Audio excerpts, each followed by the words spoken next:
We have just concluded a very interesting 2 days of discussion on Pakistan at 70.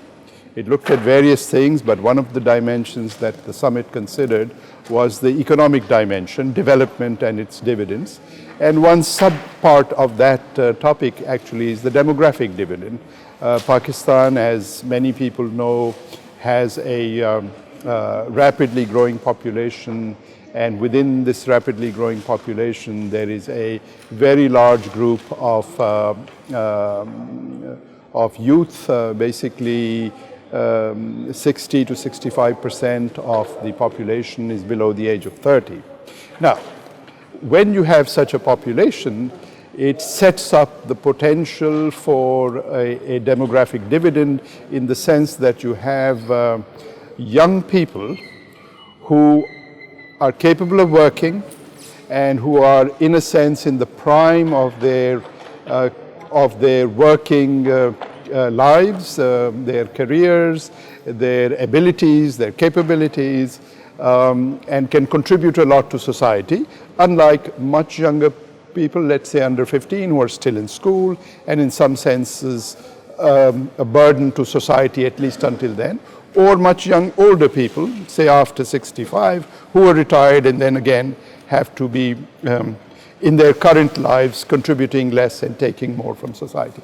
Be that as it may, there's a lot of literature that suggests that a true demographic dividend is possible, provided some enabling conditions exist for societies to take advantage of that. In Pakistan, frankly, the most important thing that government can do to make sure that the demographic dividend is large and robust is invest in education, especially in quality education. So at the moment, they have not been investing sufficiently in education. Pakistan has a rather poor record of investment in education and an even weaker record, I would say, in the quality of education. So we're turning out some educated people, not as many as we should, and the ones we're turning out, unfortunately, have not been educated at the level of that they should, in terms of cognitive abilities, mathematical abilities, familiarity with digital tools, and so on and so forth. All of this turns out to be very important for long-run development. There are huge swathes of economics literature dealing with human capital and its impact on growth and development. And all of this is just, sort of well enough established that I shouldn't go into it.